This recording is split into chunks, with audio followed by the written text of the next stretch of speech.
Yo,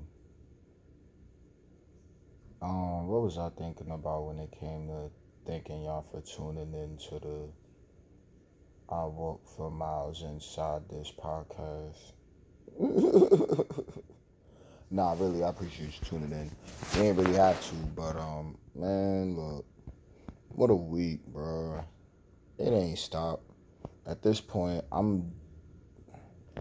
the way I'm looking at this story now is just looking at it's like running the replay a bunch of times, like when Batman is in the cave, literally looking for some kind of thing that everyone else is missing. And I'm just putting a lot of the pieces together so far as a lot of the obvious things that are dominating the news feed and the internet wrestling community right now. So shit crazy. Definitely saw Level Up yesterday, man. Shouts to Rumble Weekend. Shouts to, Bailey and Cody and everybody else. Shouts to everybody down there in the Level Up process, man. Everybody. I don't even want to leave nobody out, but for real, at this point, it's a new era. And this shit is about to get real serious. So I'm seeing everybody down there getting it in. Got a couple new. I mean, we always gonna have new faces down there, but for real, what I'm looking at, man, is about to get really, really crazy. So strap in, man, because I know I'm excited for everybody. Let's get into the hard parts though, because Raw. I thought Raw was solid. I enjoyed the show. I just finished watching NXT just now, so both shows were solid. But the hard part of Raw, even opening up for what January 29th, man. Punk get back, now Punk injured. Grand opening, grand closing. God damn. And then we've seen this already happen with Cody the same exact way. So it's like, man, this is like is this a thing? Like anybody that left and came back, or I don't know, the prominence, I don't know, man. It's just like really unfortunate. And then Punk to be the age he's at now, like, man, look, 6 months, let's get back, let's get healthy. Promo was serious. I'm gonna be honest with you, when it come to this part, my man, I forgot about CM Punk running in the UFC for a little while. And shouts to TKO group holders for that. Like, I mean, it's not something that, was a highlight of his career, obviously, but it definitely kind of was because, it's one of those things he can add to his resume and say, yeah, I was there, tried it, and it wasn't really my thing. And I get it. So I appreciate him even going to that part and sharing everything he was sharing. And it's just been a really emotional week in WWE. So that sucks. Drew McIntyre comes out right now. I think Drew is in a spot right now where I wouldn't say it's time for the World Heavyweight Championship, but I will definitely say that if we keep moving Drew the exact way he's going right now, or at least turn him up at least maybe one notch more, then he's gonna have a random point when his momentum is just really there, and that's when you pull the trigger on the title run with him. That's how I feel about it. So there goes that. Meanwhile, as I scroll around.com, Elimination Chamber's happening on the 24th. So heading to Perth, can't wait for that. Let's go ahead and get it popping. Now, with my man Drew being who he is, how he doing, man, I'm liking I'm liking his little rivalry he has developing with Sami Zayn. It's been happening for a while now, and Drew's undefeated against Sami Zayn, so that's actually another solid part of this story as far as what I'm looking at.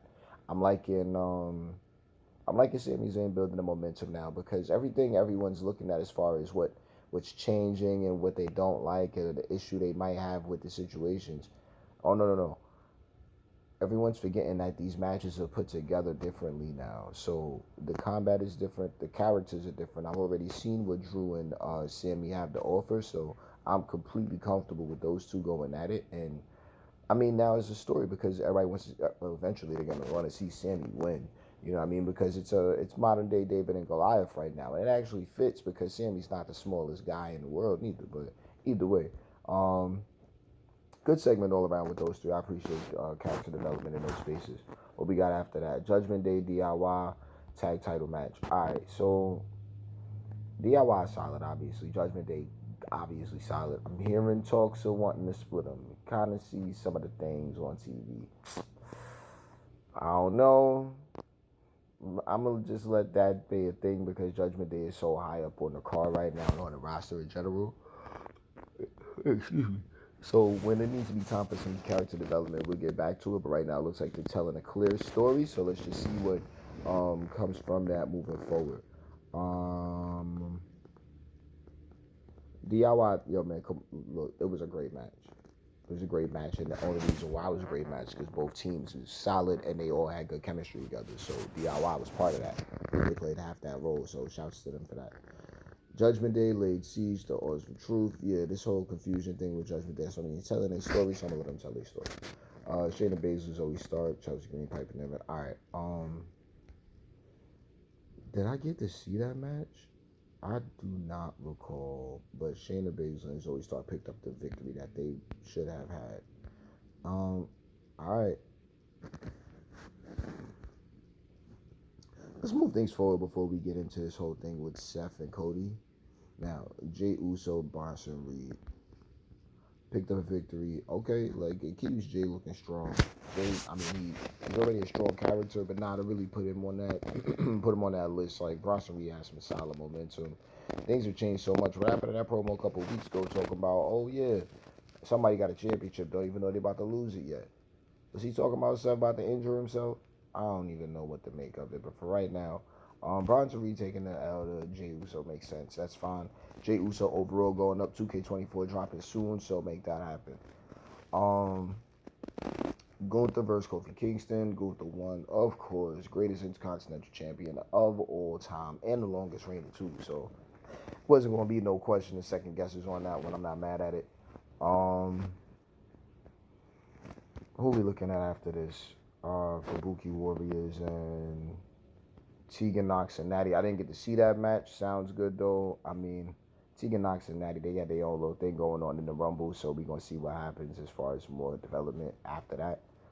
Nia Jax, Rhea Ripley, Bayley, and then oh man, look, I don't know what's about to happen with none of them and how any of them are gonna play it out. You know what I'm saying? But we just gonna wait it out and see what we get.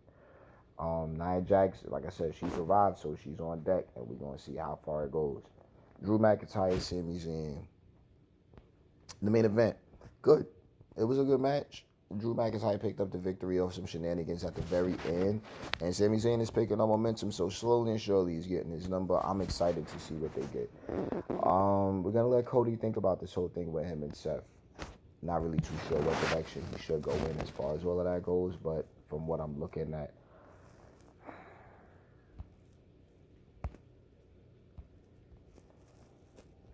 I think if we are to wait, oh Jesus, if we are to wait a little bit longer for Cody to finish the story, just the same way his stats are being bolstered with this back-to-back Royal Rumble victory and being the first time in 26 years. I mean, they can put that match in the machine and make it a draw. So I'm not really worried about that part. 4-0, I mean, I guess throw him the title for 3 months, figure this out going down the line. Because technically, if we focusing on, if Cody goes to focus on Seth, then now Cody would have to win the championship to keep the attention off of Roman and the Universal Championship reign. The real reason why this is happening, in my opinion, is to maybe add another 365 days to Roman's little title run. And then just put him in a bunch of the crazy shenanigan type situations so he could defend the title and make it mean something this time in the new era. This is the way it seems, but I could be completely wrong. I don't know. So should Cody decide on Seth or Roman? I mean, I can see both directions. I can see why he would choose Seth though. I wouldn't even be upset with it. I think if I was in Cody's shoes, I would actually pick Seth and then go beat up Roman later on. That's how I feel. Now, NXT in these streets, boy. Oh my God. Man, listen, I don't even know where to start. I don't even know where to start, man. Trick Mellow Gang, LWO Dusty Classic, of course. You know what I'm saying? Like, all four teams fired. You know what I'm saying? Well, all four teams, all four fired. Both teams was crazy. It's solid. Roxanne Perez, Tatum Paxley. I wasn't exactly going crazy over that one. They story they got happening. Man, we gonna have to just get there when we get there, man. Like, I don't like how Tatum's playing it, but we just gonna have to get. We gonna let the story continue to develop. Lola Vice, Electra Lopez. I mean, look, the kick was too easy. This is exactly how she won the contract, though, so that's fine. And then, I mean, Madrina is gonna be Madrina. You know what I'm saying? So, she was in there looking damn good. We going to see how let him continue practicing. I mean, that's how I feel about that. Lexus King, Rich Holland, that sucks. Didn't even know that happened with Rich Holland. But Lexus King picking up a victory. I mean, he's getting some real solid heel heat. I know that. Ariana Grace defeated Fallon Henley in a shock of the night for me, but because I didn't get to see the match. Ariana Grace is on the move, man. That's good. And shouts to Fallon, but you don't want the overtakes to happen. Meanwhile, okay, Elijah and Jakara jumped in, so shouts to LaShawn and Jackie. That's what's up. And then they didn't even give me the Heritage Cup match neither. Yo, shouts to Hulu. I'm just saying, like, I would have wanted to kind of see that, but no M. Darby, Von Wagner. That makes sense. And he was smarter. Man, and then they had the whole talk segment at the end between Trick and Dragunov, which was definitely solid. Good enough. A lot of the stories. Vengeance Day Saturday. Well, yeah, is it Saturday? I believe so. Maybe Sunday. Who knows? But through the Peacock, find out, man. If you subscribed, I'm glad that you did. Part of me today is definitely gray outside. Shouts to little Shorty that wanted to try to sell me some candles for the light work in it, but we had to get her light work out of here because it's a little bit of a difference between what we doing within this space in the podcast and then whatever was I was trying to go on. But regardless of that, yo, I appreciate you tuning in. Make sure you go ahead and like this and do all of the things that we supposed to do for the algorithm. And after that, I'm gonna get you for the next one. Shout out to everybody in Level Up for real, for real.